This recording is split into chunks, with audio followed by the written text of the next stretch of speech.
verse 16. Na tutasoma pale mistari mingi kwa sababu nataka ushike pale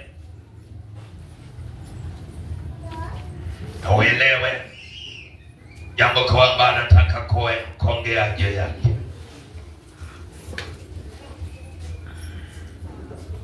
Bwana Yesu na asifiwe. Amen.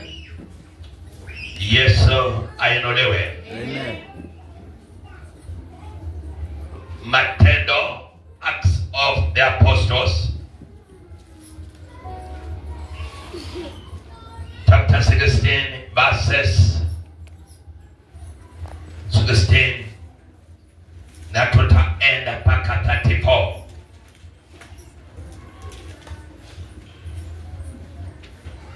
Nimeweka kichwa mahali pale kuwa the sacrifice of worship.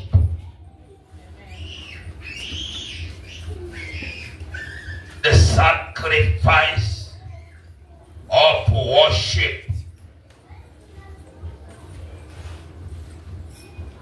Ila mepata soma. Sacrifice of worship. Soma ndugu yangu. Ikawa tulipokuwa tukienda mahali pale pa kusali. Ikawa tulipokuwa tukienda mahali pale pa kusali. Huyo ni Paulo na Sila. Kijakazi mmoja aliyekuwa na pepo wa uaguzi. Kijakazi kimoja aliyekuwa na pepo wa uaguzi.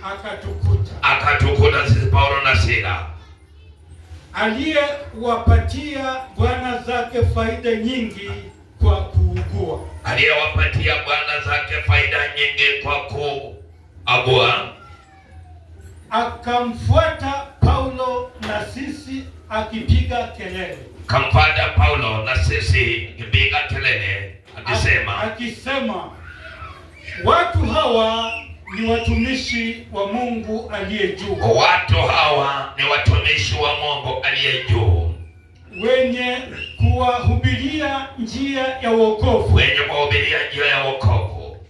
Akafanya hayo siku nyingi. Lakini Paulo akasikitika akageuka.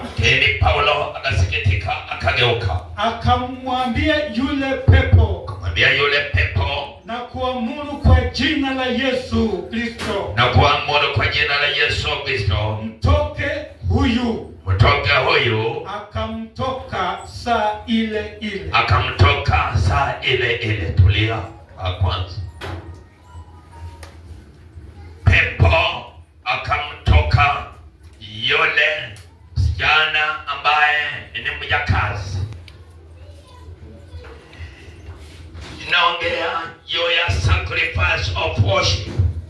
As a Christian, we worship. Christian worship is a sacrifice. Whatever we come to the church, kila wakati tunapoingia kaloni mwa Bwana, tunaingia ili tumejitolea na akili zako zote na nguvu zako zote na mfuko yako, hazina zako zote, rasilimali. Unaingia nyumbani mwa Bwana kwa ajili ya kujitolea as a sacrifice, kwa ajili ya kumsifu na kumtukuza Mungu. Amen. Bwana Yesu asifiwe. Amen. Yesu ainuliwe. Amen. Otano, haleluya. Unajitolea kuingia kanisani, mwili wako wote, akili zako zote na rasilimali zako, kuingia nyumbani mwa Bwana. Kwa nini napoingia nyumbani mwa Bwana? Kwa ajili ya kuingia pale kwa kumtukuza na kumsifu, maana yeye ni mfalme wa wafalme, wala halingani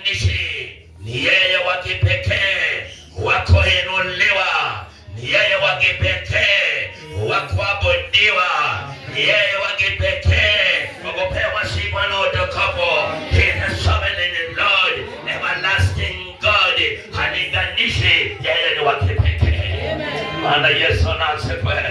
Bwana haleluya.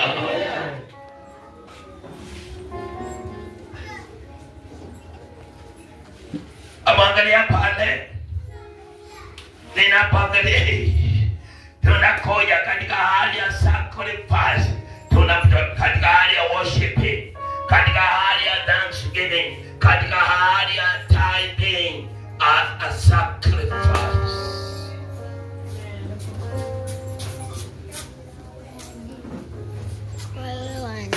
In the Old Testament, katika Agano la Kale, watu walikuwa wanatoa bulls, ng'ombe, kondoo, mbuzi, kuku, pigeons. Wanaenda wanachinja kanuni mwa Bwana as a sacrifice kwa kumtolea Mungu dhabihu.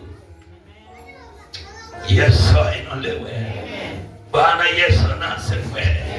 Napoangalia katika hali ya Old Testament, naona Daudi aliyokuwa akimtolea Mungu, na anapomtolea Mungu dhabihu ya kumsifu na kumtukuza kwa yale ambaye alikuwa anamtendea. Bwana Yesu asifiwe.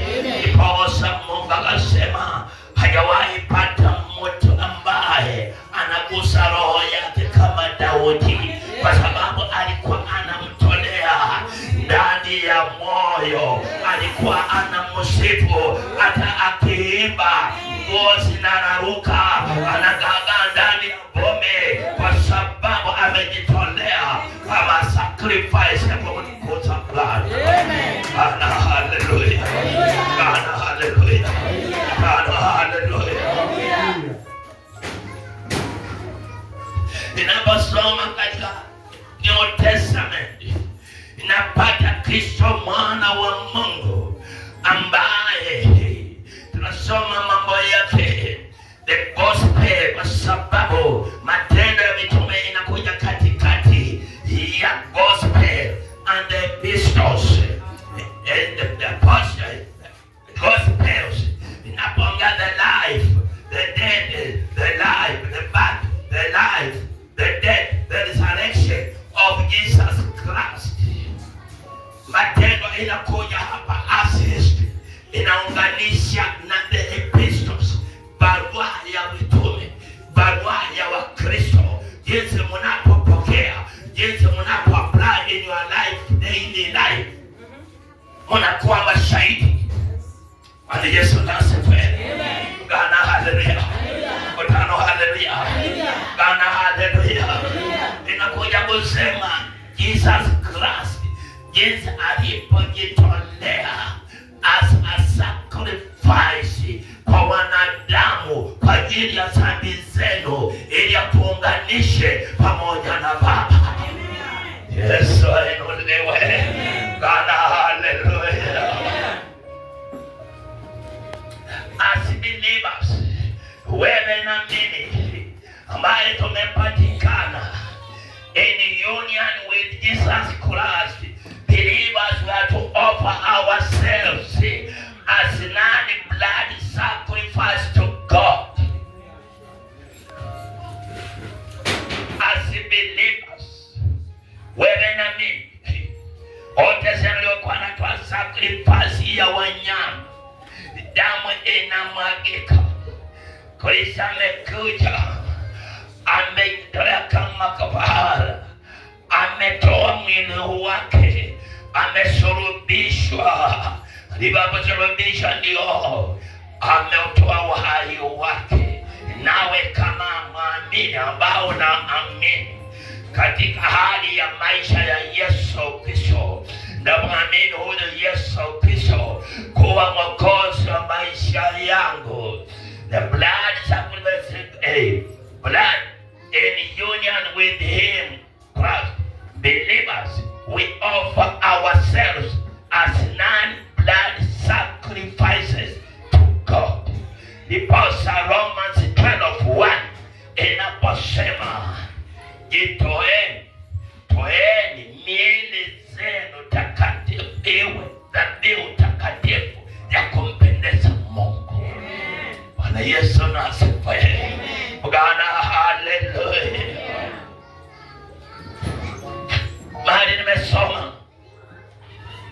Umesema ni Matendo ni history.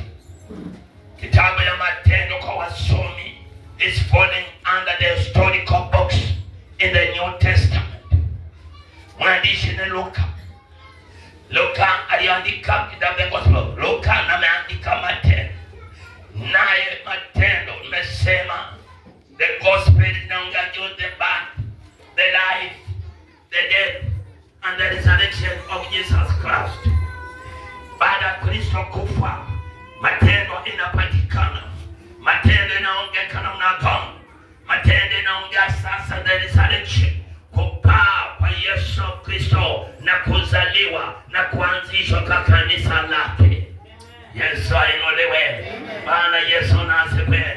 Kiwa pale siku hiyo ya Pentekoste, ndipo Roho wa Bwana anaposhuka, watu wakaanza kunena katika ndimi, watu wakaondoka sasa wamekuwa empowered kwenda kutangaza habari njema ya Yesu Kristo. Na ndipo sasa nakutangazia ya kwamba itoeni miili yenu dhabihu takatifu ya kumpendeza Mwenyezi Mungu.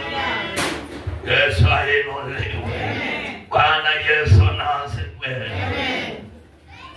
Paulo na Sila, watumishi wa Mungu, wewe na mimi na Shamash, tunaenda kusali kila wakati mahali ambapo tumetenga, tunaenda hekaluni mwa Bwana. Tunaondoka tunaenda kuomba kwa sababu ya jukumu tumepewa, uzito ambao tuko nayo kwa kanisa, uzito ambaye hao walikuwa nayo. Maana Kristo waliompokea Kristo wanateseka, wanasulubishwa, wanapigwa mijeledi, mbali na wanaondoka wanaenda hekaluni mwa Bwana ili kwenda kuomba. Na walipokuwa wakienda, tuna kijakazi kimoja ambaye wale watu walikuwa wanamtumikia kama kibua uchumi. Yeye ni kama mkaburi au ndio lugha inanipotea. Yesu ainuliwe. Ni kama yani yeye anatafsiri, anasema yani mapepo yako ndani mwake, na walikuwa wanamtumikia ili kupitia kwake analete mapato. Bwana Yesu na asifiwe. Bwana haleluya. Kutano haleluya. Kanugha ya Kiuna anasema mgaguri, mundu kugagora, mtu wa kuambia yani ni kama nabii mbali na mapepo. Praise be to God. Bwana Yesu na asifiwe. Kwa wale Wayahudi ambaye ndio hao walipiga Yesu, ndio hao walimsulubisha, ndio hawa wamenamtumikia, mapepo yanaongea ndani mwake. Hawa watu ni watumishi wa Mungu. Hawa watu ni watumishi wa Mungu. Hawa watu wanaongea katika hali hiyo. Ndugu yangu, dada yangu, tuna wote si ati wanaposema wewe ni mzuri. Tuna wengine they mock you. Katika hali ya kuongea mockery. Wakati wewe unaona kumbe wanaonena vizuri, kumbe they are mocking you. Bwana Yesu na asifiwe. Bwana haleluya. Bwana haleluya. Biblia inasema huyu mwanadada akawa anasema hawa watu ni mtumishi wa Mungu. Hawa watu ni mtumishi wa Mungu. Kwa upande tena mwingine anatangaza wale maadui wa kanisa la Yesu Kristo ili waweze kwenda kushikwa na watesi. Praise be to God. Amen. Bwana Yesu asifiwe. Bwana haleluya. Kwa upande mwingine wanasema vizuri kwa sababu wanatangaza ukuu wa Yesu Kristo, bado wanafungua ukurasa ya maadui kujua kumbe hawa watu ndio wale walikuwa na Yesu. Praise be to God. Bwana Yesu asifiwe. Bwana haleluya. Kumbuka naongea juu ya sacrifice. The sacrifice of worship, and the Christian worship is a sacrifice. Amen. Hawa naende kanuma Bwana. Hizi nanyi mmekuja. Kwanza nashukuru watu wa Macedonia. Nashukuru wa mama. Unapovaa jinsi Treasure amevaa hii, simama ukone. Tuna wale ambao hawajakuona. Bwana Yesu na asifiwe. Bwana haleluya. mnatangaza ukuu wa Yesu. Amen. Mnatangaza ukuu ndani mwenu. Amen. Bwana Yesu na asifiwe. Amen. Bwana haleluya. Wacha nikwambie, jinsi tunapoimba hapa, jinsi tunaohubiri hapa, we are pulling the attention of our neighbors. Amen. Yes, hallelujah. Amen. And this is something. Amen. Bwana haleluya. Haleluya. Wakati tunapoimba hapa, hata nikawa nafikira labda ushuhuda tunapopita hapa is primitivity. Kumbe uko nje, wengine nao wako kwa barabara wanacheza. Amen. Amen. Amen. Bwana haleluya. Haleluya. Kumbe uko nje, wengine wanacheza, wanafurahia. Bwana Yesu asifiwe. Amen. Bwana haleluya. Haleluya. The Lord praising and worshiping God napotangaza ukuu wa Yesu Kristo in the dark continent, in the dark world. Nuru inaanza kuangaza. Watu wanatambua ya kwamba tunaye Mungu. Amen. Amen. Yesu Amen. Bwana haleluya. Hata ukikosa kuingia, but they will receive the message. Amen. Ndio hali ya wewe kuwa wewe unapeana message. Amen. Amen. Bwana haleluya. Haleluya. Bwana haleluya. Haleluya. Kati mama mmevaa smart, na ambao umekuwa mzee, mama ambao una white, maombi yangu nunua wako nguo ya white. Praise be to God. Amen. Amen. Amen. Na wazee panabatisha tukija nyumbani mwa Bwana, kwa sababu unatamani uwe na t-shirt. Mungu atakuletea t-shirt kwa sababu unatamani uwe hivyo. Amen. Amen. Bwana haleluya. Haleluya. Bwana haleluya. Haleluya. Sisi ni watoto wa mfalme. Praise be to God. Amen. Sisi ni watoto wa mfalme. Kama wewe ni mfalme, mtoto wa mfalme, wacha kujidumisha. Bwana Yesu asifiwe. Amen. Bwana haleluya. Haleluya. Wewe unajua kwa makanisa hizi ambazo ziko hapa, kiuliza wale watu ambao wako hapa, Macedonia inakuwa number 1. Amen. Amen. Amen. Bwana haleluya. Haleluya. Utano haleluya. Haleluya. Uliza watu wale, uliza chao nani ndio hapa. Wewe muulize na wengine hapa ambao wako hapa, watakwambia ushuhuda wa kanisa la Macedonia. Bwana Yesu asifiwe. Amen. Bwana haleluya. Haleluya. Ushuhuda huu ni jinsi unapovaa, jinsi unapotembea, jinsi unapoimba, jinsi unapomsifu Bwana. Bwana Yesu asifiwe. Bwana haleluya. Worshiping is a sacrifice.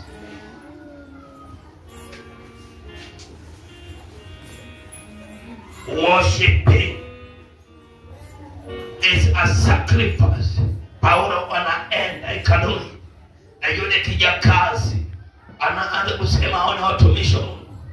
Biblia inatuambia Paulo alikasirika hasira ya kiroho, sio hasira ya kibinadamu. Yesu ainuliwe. Amen. Bwana Yesu asifiwe. Amen. Kama tabasa nimekasirika na kasirika kiroho, sikasiriki kimwili, kwa sababu nataka pepo itoke ndani mwako. Pepo ya kiburi itoke, pepo ya madhara itoke, pepo ya ujanja itoke. Haleluya. Ana Yesu asifiwe. Amen. Bwana haleluya. Kwa sababu ninakubembeleza hapa kanini. Sina bingwa ambaye nitakupeleka wewe. Bali mimi nataka wewe usimame imara. Utetee Kristo. Utetee Yesu Kristo. Kwa sababu kwa mtu mkuu ulioitiwa. Simama imara. Umtetee Kristo. Simama imara. Toa mkuu wa Bwana. Toa uoga ndani mwako. Toa kiburi ndani mwako. Toa madharau ndani mwako.